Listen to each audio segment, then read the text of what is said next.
On his last day, my father left the world without a funeral worth attending, and without a will anyone bothered to read aloud to me. That is what they told me anyway. They told me the only thing with my name attached to it was a rusted gate at the end of a dirt road outside of town, and that beyond it there was nothing worth the drive. What was beyond that gate wasn't nothing. It was everything he had spent his life quietly building for me. If you've ever been told that the people who loved you left you empty-handed, and you believed it longer than you should have, hit that subscribe button. This story is for you. The day I turned 18 was the day I legally ceased to exist in the county's records as a ward of the state. My caseworker, Mrs. Albright, had a face that had long since settled into an expression of permanent, careful neutrality, the kind you develop when you have delivered too much bad news to too many young people to let any of it show anymore. She sat across from me in a room that smelled of disinfectant and old furniture polish and slid a brown envelope across the desk without preamble. "That's your file, Leo," she said. "Birth certificate, social security card, and a document that came through the county recorder's office about 2 months ago. We held it until you were of age." I took the envelope. I picked up my duffel bag from the floor beside the chair. Inside the bag was everything I owned in the world. 2 pairs of jeans, 4 t-shirts washed so many times the color had gone uncertain, a worn paperback I had read cover to cover so many times I could recite whole pages, and a photograph, creased down the middle, of a man standing beside a rusted iron gate on a dirt road, one hand resting on the top bar, looking at the camera with an expression I had never been able to fully read. On the back of the photograph, in handwriting that leaned hard to the left like it was bracing against something, were 5 words. "It's yours. Don't let go." The county stipend was $200. Mrs. Albright told me the boarding house on Farrell Street had a room held for 30 days. She told me there were resources listed on the back of a card she handed me. She told me good luck with the kind of voice people use when they mean it, but no, it isn't enough. I went to Farrell Street. I sat on the edge of a narrow bed in a room that smelled of pipe tobacco and cold concrete, and I opened the brown envelope. The document inside was from a law office. The attorney's name was Mr. Alistair Finch, and his office was in a town called Grover's Mill, 37 miles north. The letter was formal and careful, the language of a man who chose words the way a carpenter chooses boards, for fit. It informed me that a man named David Kalin, listed as my father, had passed 14 months prior and had left a single asset in my name. A parcel of land, 11 acres, accessed by a private lane off County Road 9. The parcel included a structure the county assessor had described as a deteriorated outbuilding. Assessed value of the land and all improvements, $1. Mr. Finch requested I contact his office when I was ready. I read the letter 4 times. My father had been a man I knew only in fragments. He had not raised me. I had been told he was gone before I was old enough to hold a memory of him, and that there was no family on his side willing or able to take me in. I had been told he left nothing. I had carried that as a fact about myself the way you carry a stone in your shoe, something you eventually stop noticing because it has always been there. I called Mr. Finch from the payphone at the end of Farrell Street the next morning. He answered on the second ring.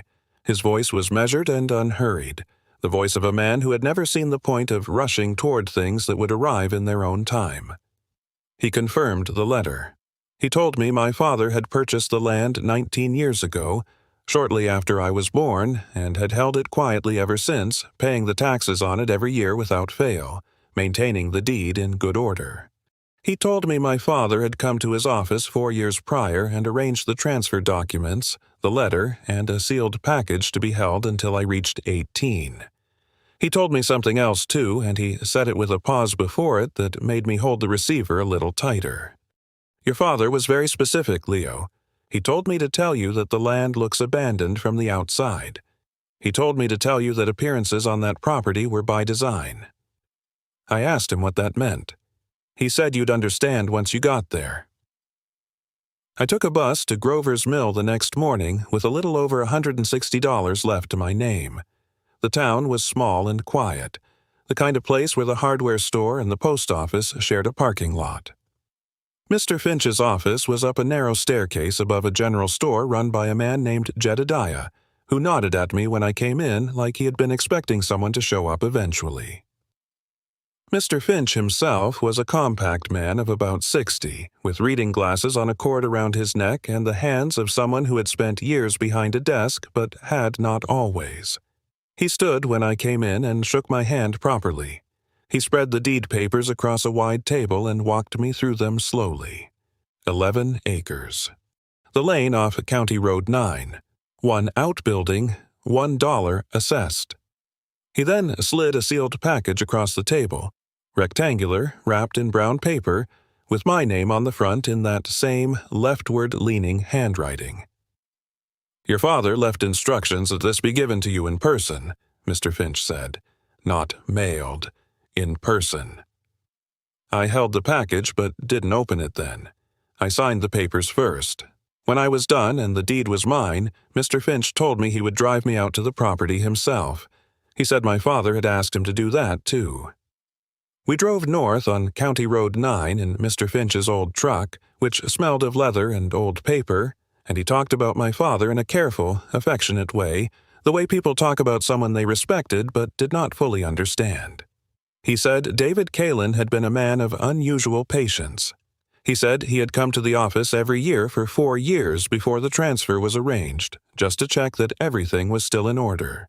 He said he always brought coffee from the diner down the street and never stayed more than 20 minutes. "He talked about you every time he came," Mr. Finch said. He kept his eyes on the road. "He always said the same thing. He said he was working on something for you, and he needed it to be right before it could be found." The lane off County Road 9 was easy to miss. A gap in the tree line, a track of pale gravel mostly swallowed back by grass, and at the end of it, visible from the road if you knew to look, the rusted gate from the photograph. Iron, old, leaning slightly inward on its hinges, but still hanging true. A chain and a lock held it closed. The key on the ring Mr. Finch handed me was the same dark metal as the gate, worn smooth with handling. The lock opened cleanly. That was the first sign.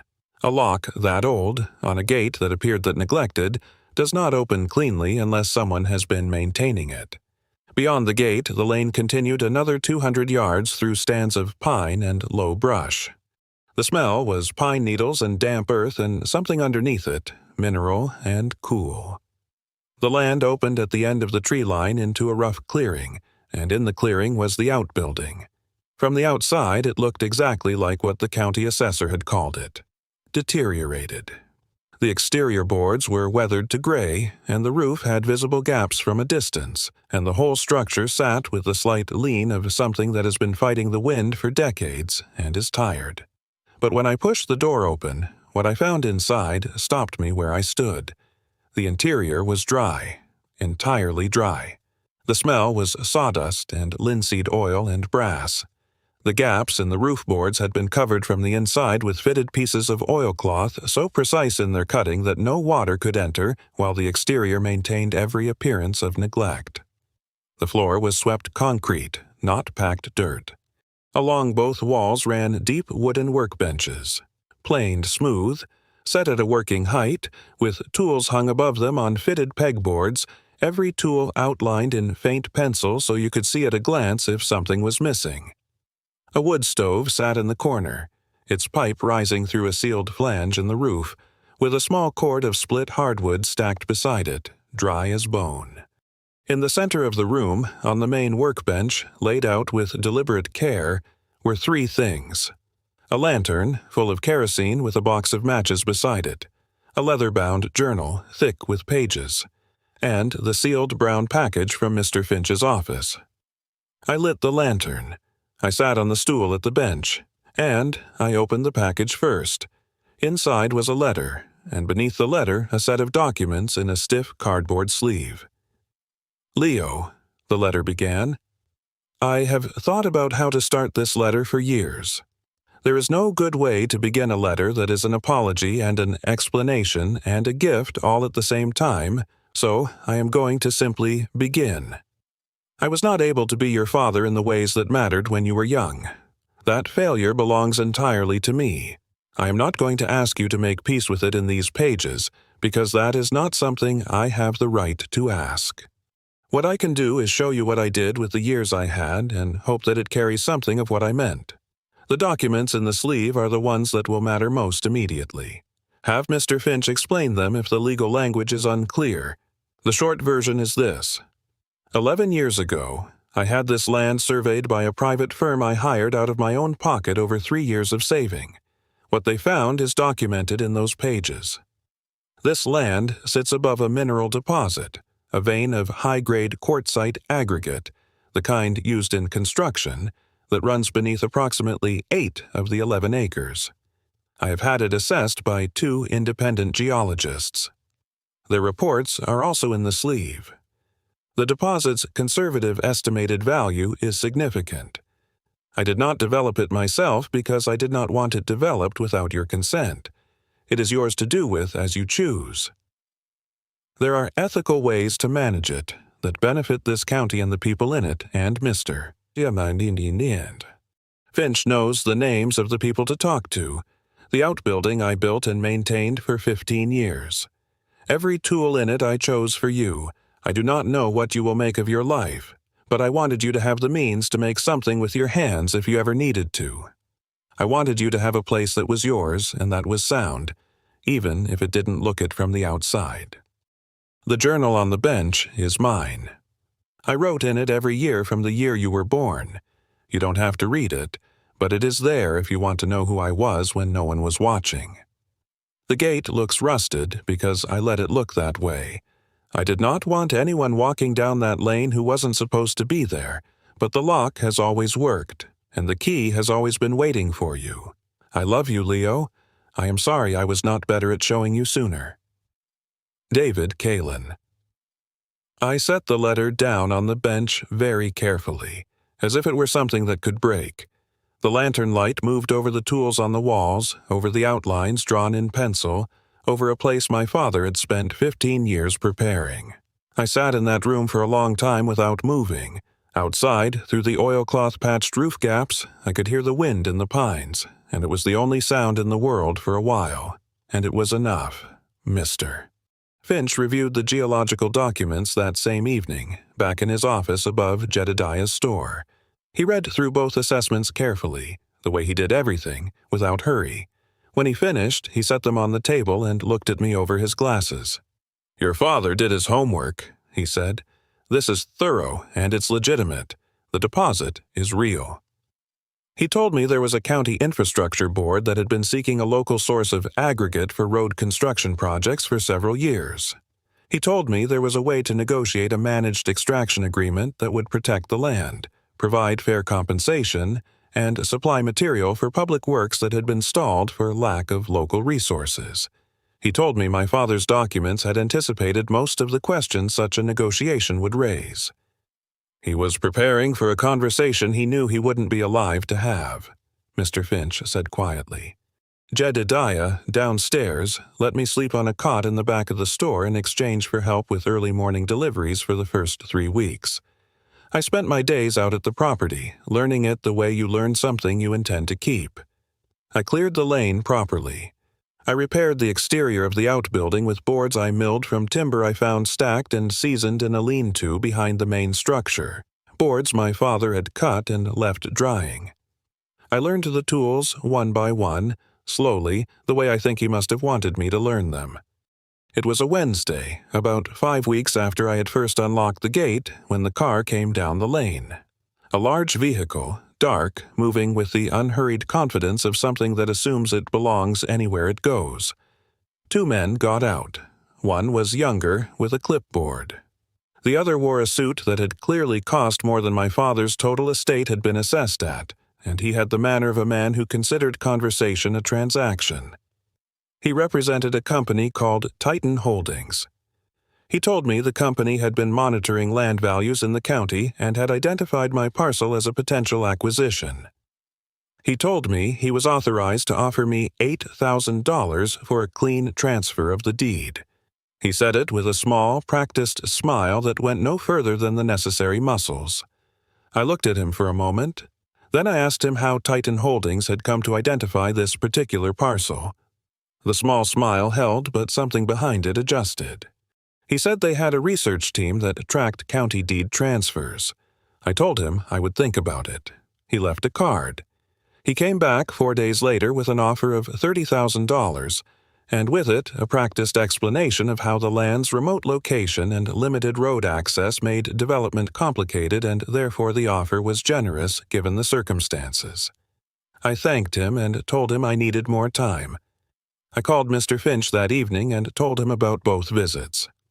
There was a silence on the line. Then Mr. Finch said, "They know Leo, or they suspect. Nobody offers $30,000 for $1 land without a reason." He asked me to come to his office the next morning and to bring the geological documents. The third visit from Titan Holdings came 8 days after that, and this time there was a third man, older than the others, with a briefcase and no smile at all. They spread paperwork on the hood of their vehicle at the end of the lane, because I did not invite them past the gate, and the offer was $300,000, and the older man explained it in the careful, flattened language of someone who has learned to make large numbers sound like they are doing you a favor. Mr. Finch was standing at my shoulder. He waited until the older man finished. Then he asked, gently, whether Titan Holdings had conducted any independent geological assessment of the parcel or the surrounding area. The three men looked at each other in the brief, involuntary way people do when a conversation has gone somewhere they didn't prepare for. Mr. Finch explained it then.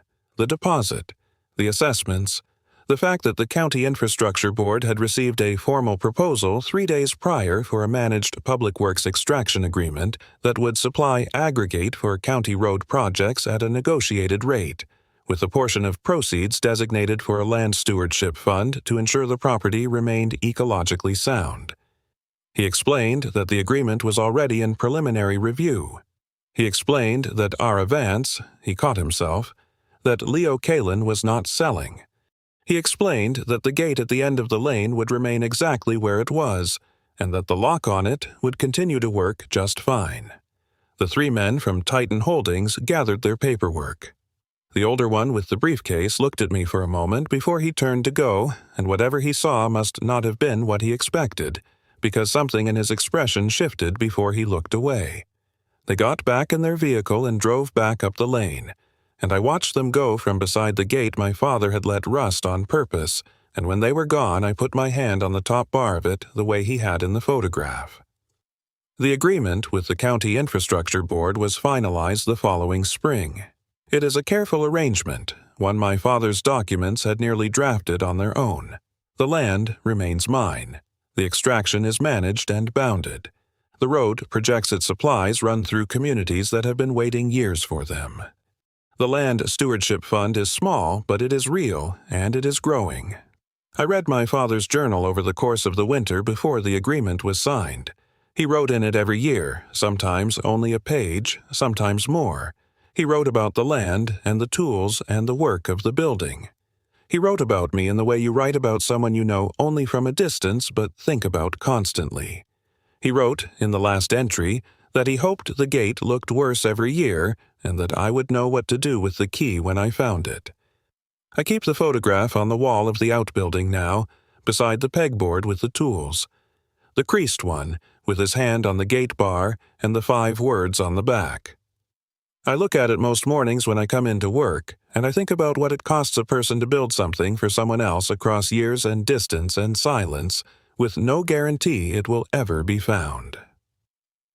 The duffel bag from Farrell Street is in the corner.